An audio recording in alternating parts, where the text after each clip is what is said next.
하나님께서 오늘 우리에게 주신 말씀은 시편 87편 1절에서 7절 말씀입니다.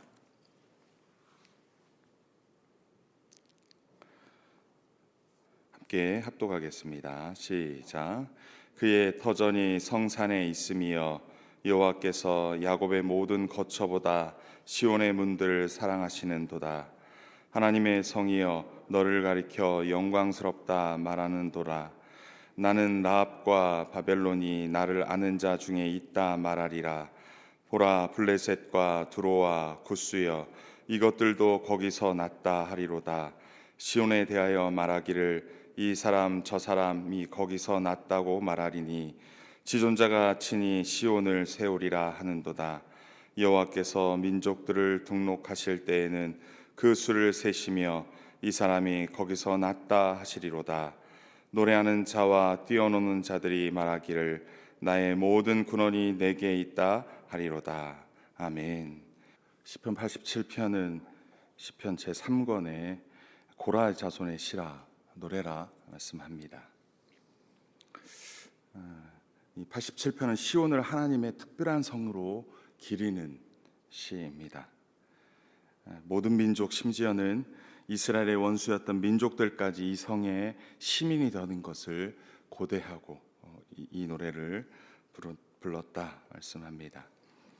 먼저 1절에서 3절에 시인은 시온성이 얼마나 영광스러운 성인지를 노래합니다.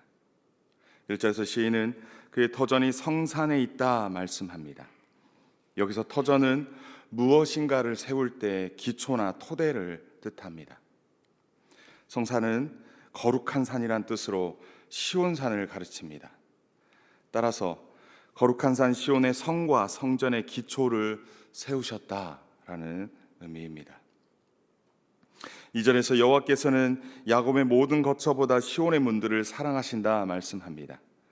여기서 시온의 문들은 예루살렘의 입구, 그 성문을 시적으로 표현한 것입니다. 야곱의 모든 거처는 말 그대로 이스라엘의 다른 거주지들을 가리킵니다. 따라서 하나님께서는 이스라엘 모든 거처보다도 시온의 문들이 있는 예루살렘 성을 특별히 사랑하신다라고 말씀합니다. 왜 하나님께서는 이 시온에 있는 예루살렘을 특별히 사랑하신다 말씀하실까요? 이곳은 하나님의 성전이 있는 곳이기 때문에 그럴 것입니다.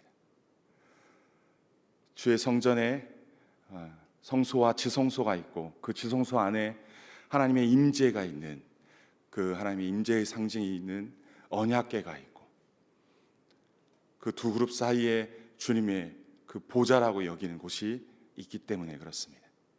그곳을 하나님께서 세우시고 그곳을 특별히 사랑하시는데, 그곳에서 하나님의 백성과 만나기 때문에, 하나님의 백성과 만나는 장소이기 때문에 특별히 사랑하신다라는 것입니다.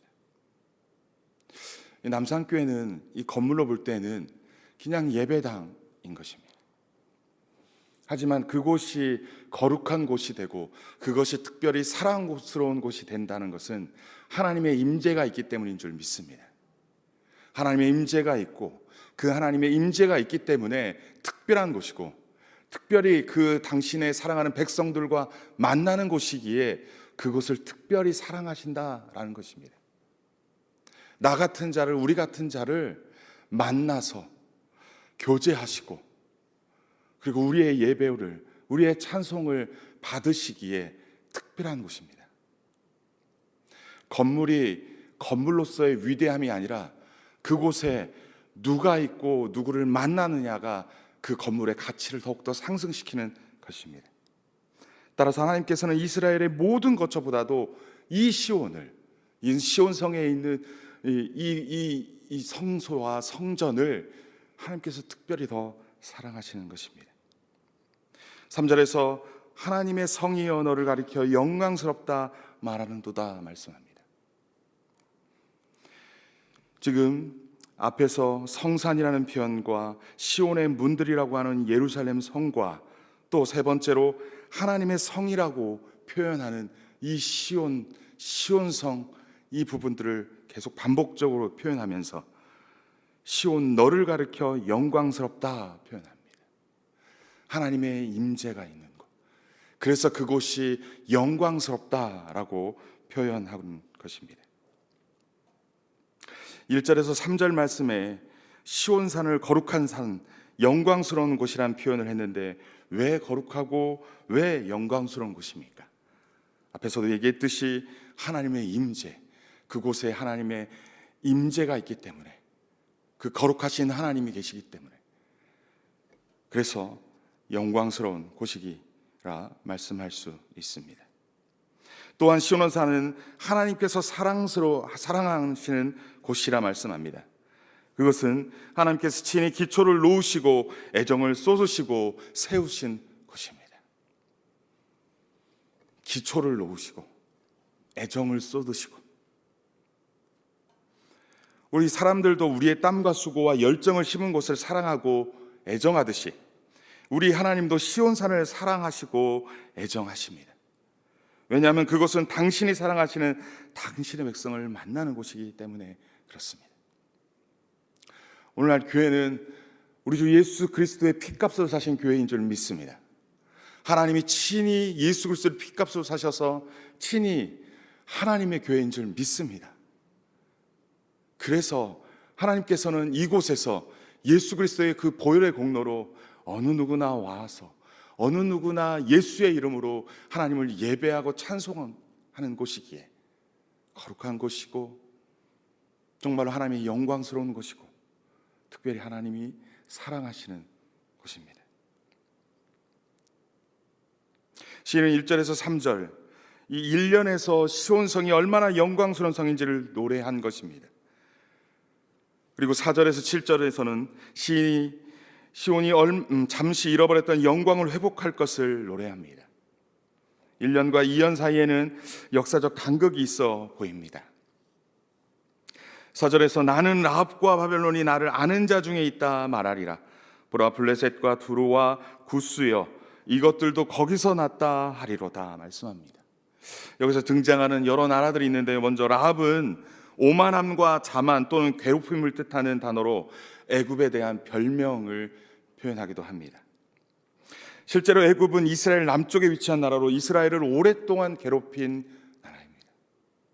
한때 이스라엘 백성들이 애굽에서 종살이했던 곳이죠.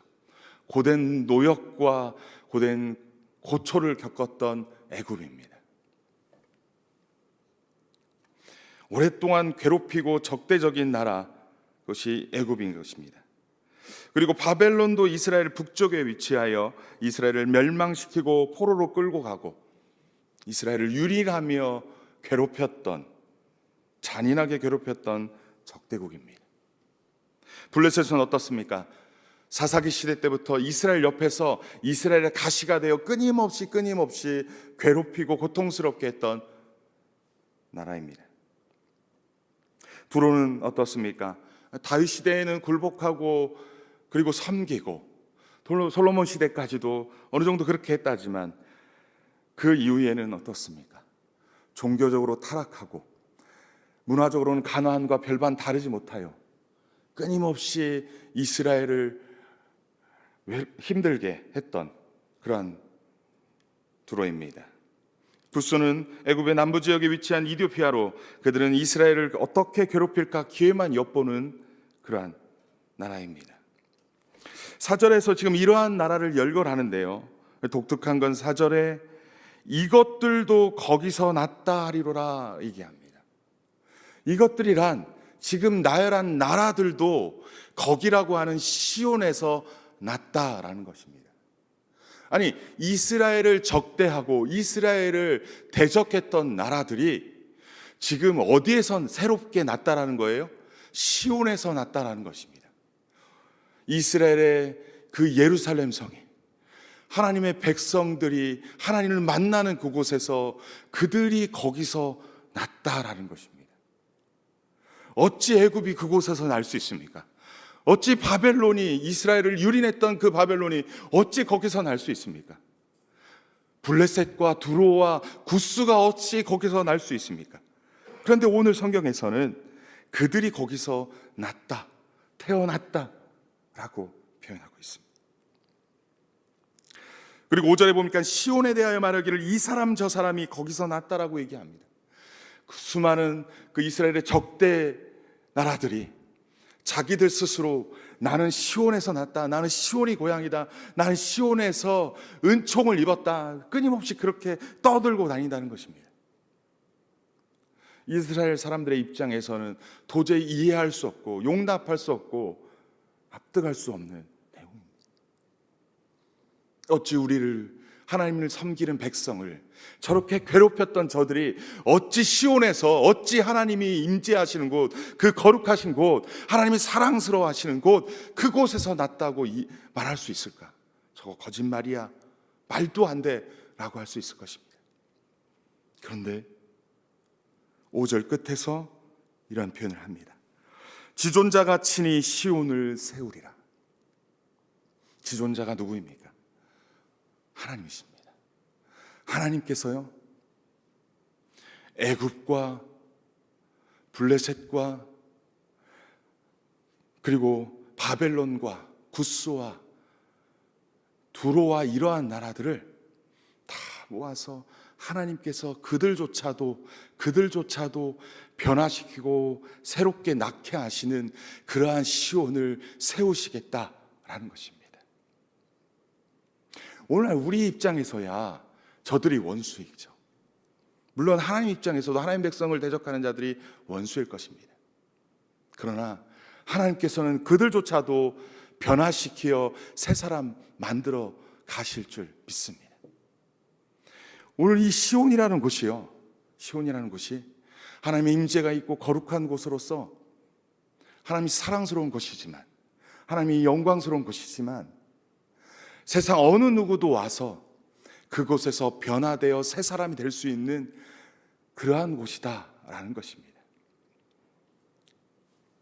포로로 흩어졌던 모든 사람들이 시온에 들어와서 회복되어지고 온전케 되어지고 치유되어지고, 그래서 그들의 모든 것들이 다시 회복되어져서 하나님의 복을 온전히 누리는 그러한 은혜도 있지만요, 원수되었던 자들이 변하여 새 사람 되는 곳이 또한 시온이라 오늘 성경은 말씀하고 있습니다.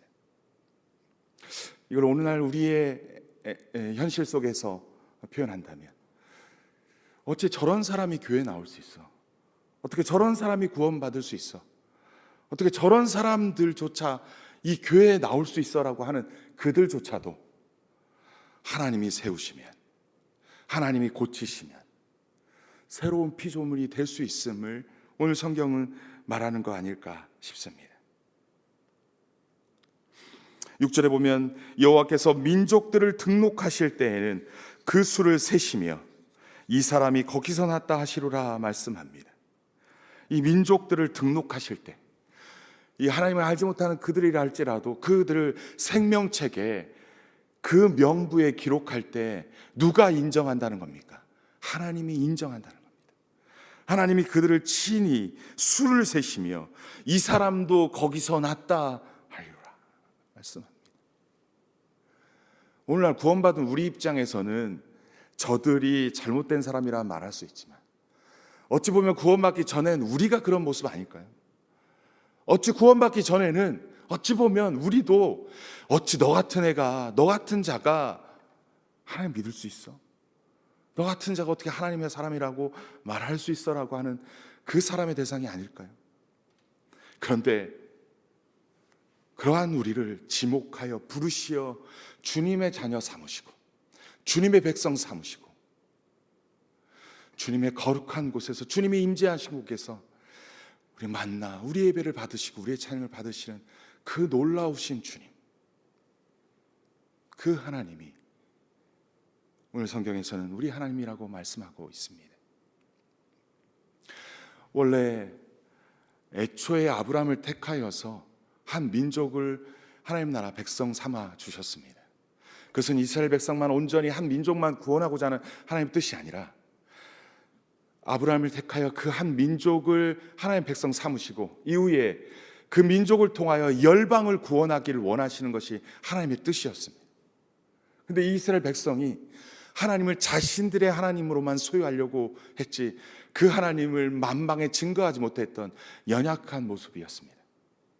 그런데 하나님께서 세계의 열방의 모든 민족들을, 세계의 모든 열방에 있는 그 민족들을 불러서 주님의 나라로, 주님의 백성으로 세우시겠다고, 주님이 친히 하시겠다고 말씀하시는 것입니다.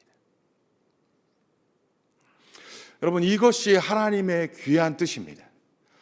이것이 하나님의 온전한 뜻입니다. 하나님 우리를 부르신 목적이 나에게만 국한된 것이 아닙니다.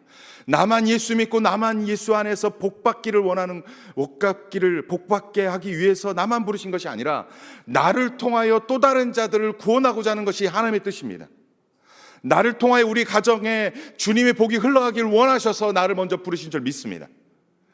나를 통하여 우리의 주변에 있는 이웃들이 구원받고 주님께로 돌아와 하나님이 내려주시는 그 복을 누리기를 원하시는 것이 하나님의 뜻입니다. 그러기 위해서 우리를 부르셨다는 것을 인정하는 것, 그것이 이 시편에서 말하는 그런 말씀 아닐까 싶습니다. 7절에 보니까 노래하는 자와 뛰어노는 자들이 말하기를 나의 모든 근원이 내게 있다 하리로다. 나의 모든 뿌리가 시온 너에게 있다라는 표현인데요. 이것을 이 시대에 표현한다면 나의 모든 그 복의 근원이 나의 모든 그 뿌리가 참 성전 되시는 예수 그리스도께 있다라는 표현과 같을 것입니다. 주 앞에서 새로운 피조물 된 그들이, 그 모든 자들이 구원의 기쁨에 감격하여 하나님을 찬송하고 찬양하고 예배하며 뭐라고 고백합니까? 나는 참 성전 되시는 예수 그리스도로 말미암아 새롭게 태어났다 라며 뛰어 놀며 찬양하며 주님을 고백하며 주님을 증거하는 그러한 모습이다라는 것입니다. 여러분, 우리 안에 이러한 고백이 넘치기를 소원합니다. 여러분들은 어디로서부터 왔습니까? 어디로부터 왔습니까? 우리의 참 성전 되시는 예수 그리스도로 말미암아 새롭게 난 줄 믿습니다. 이 4절과 5절과 6절에 등장하는 거기서 났다 라고 3번 반복하고 있는데 우리는 예수 그리스도로 말미암아 새롭게 난 피조물인 줄 믿습니다. 예수 그리스도로 말미암아 새롭게 났다. 나는 예수 그리스도로 말미암아 이전의 삶, 이전 것은 지나고 보라 새 것이 되었도다 라고 고백하며 그 구원의 감격을 노래하며 그 구원의 감격을 증거하며 우리를 구원시킨 예수를 증거하는 자, 그리고 나로 국한하지 아니하고 나를 넘어 우리의 공동체, 나에게 속해 있고 우리에 속해 있는 그 모든 자들을 주께로 인도하여 그들조차도 이 구원의 감격으로 함께 주님을 찬양하고 기뻐하며 그 복을 누릴 수 있는 그러한 존재. 그래서 시온의 영광이 회복되고 시온의 영광이 그렇게 영광이 나타나고 오늘날 우리 남산교회가 그런 교회 되기를 소원합니다. 우리 남산교회가 시온의 영광이 충만한 교회 되기를 소원합니다. 어떠한 자들도 이곳에 오면 예수 그리스도의 그 보혈로 새롭게 거듭나는 그 놀라운 은혜가 주님의 임재와 그 거룩하심과 그 영화로우심이 가득한 곳. 그래서 모두 우리가 예수 그리스도 참 성전 되신 예수 그리스도로 말미암아 새롭게 났다, 우리가 거기서 났다라고 고백하는 모든 자들이 넘치고 그러한 구원의 감격들이 넘쳐나는 이 남산교회 되기를 주님의 이름으로 간절히 축원합니다. 오늘 본문을 통해서 도전하고 적용하는 부분은 저는 이렇게 생각을 합니다. 교회로 들어오는 어떠한 자들도 포용하고 용납하고 우리가 사랑해야 되지 않을까 싶습니다. 나도 구원받기 전에는 저랬는데, 아니 어찌 보면 저보다 더 심했는데 라며 그 어떠한 자들도 우리 하나님께서는 지존하시는 그 하나님께서는 우리를 세우시고 우리를 온전케 하시고 우리를 회복하신 것처럼 저들도 온전케 하시고 회복케 하실 거라는 것을 신뢰하고 기다려주고 포용하고 용납하고 받아들일 수 있는 그 주님의 마음으로 주님의 뜻으로 포용하고 받아들일 수 있는 그것이 우리에게 이 말씀의 도전이 아닐까 싶습니다. 나아가 이 말씀을 이 복음을 나에서 정체시키지 말고 흘려보낼 수 있는, 그래서 내 가정과 내 이웃들에게 이 복음을 흘려보낼 수 있는 우리가 되어야 되지 않을까라는 적용을 해봅니다. 우리 모두 다 이 말씀에 순종함으로 이 교회에서 주님의 영광이 가득한 것을 모두 다 보고 경험하는 저와 여러분 되기를 주님의 이름으로 간절히 축원합니다.